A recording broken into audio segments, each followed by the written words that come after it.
Think about the last time you said yes. Not because you wanted to, but because you felt like you should.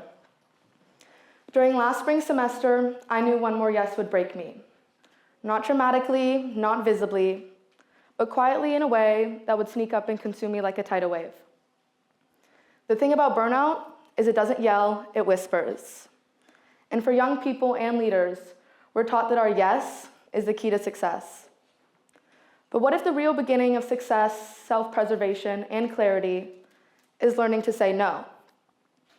Well, today I stand before you all learning from all the trials and errors I have made within myself to protect my own energy were just steps to fight back against the environment I was surrounded by. And my goal for everyone here today is to learn that boundaries are not barriers. They're a crucial counter to hustle culture, particularly for women leaders, as they restore our autonomy, protect our energy, and deepen authentic connection. The Bay Area, it runs in my blood, as I was born and raised here, and so was my mom. A proud Menlo alumna who graduated with a BS in biotech, she gave herself to her work and never slowed down, even after I was born. Her determination and work ethic were a model that I grew up admiring, teaching me the importance of ambition and resilience. But I also couldn't help but ask myself the question, why?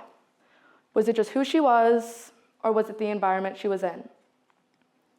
But what I had realized is that both of us had learned that hustle culture was really the only way to succeed here in the Bay. As other big cities or countries are considering moving to a 4-day work week, the San Francisco Standard recently reported on a new startup's 6-day work week, stating that the hustle culture is back in the Bay. But this doesn't even consider the gender inequality side of things, of women having to prove their work or prove that they even belong at the table. For women, being a girl boss is the blueprint. An ambitious, successful businesswoman or entrepreneur who says yes to every opportunity. And this seems simple, right?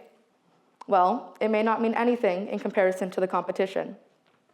Being a unicorn who can do it all, saying yes to every opportunity, is what this environment wants you to be.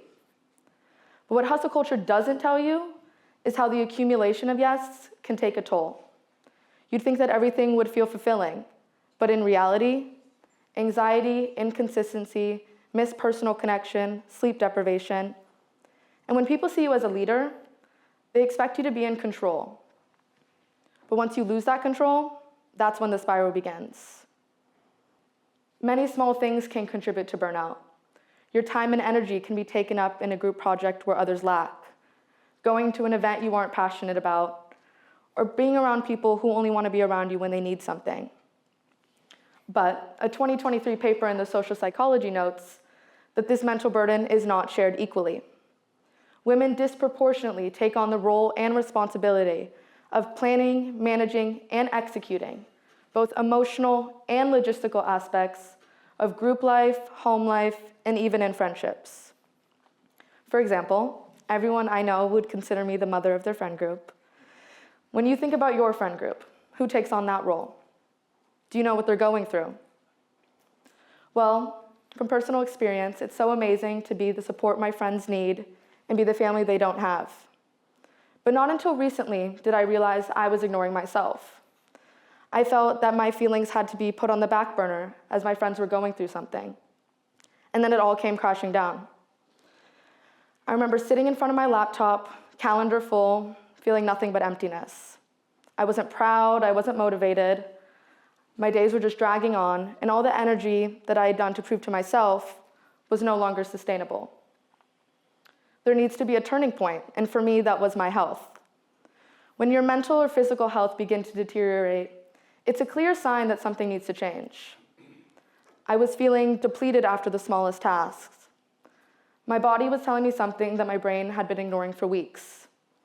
You need to slow down and think about what you want.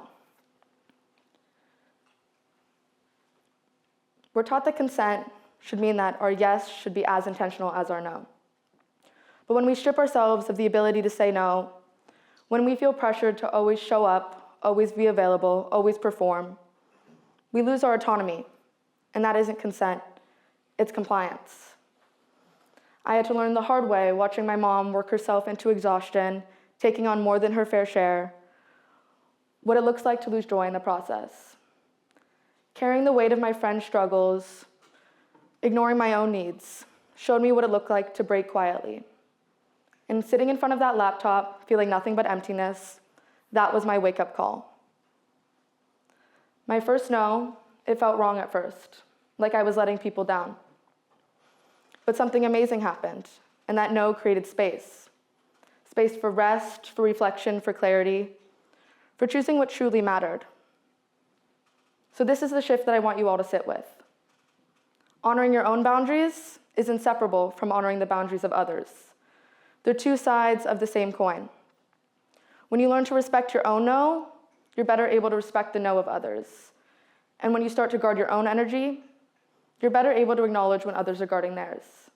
So ask yourself, are you giving your time, your body, your labor, your attention, your energy, your ideas for the right reasons, or because the environment around you made you believe that you had to? That distinction is everything. Thank you.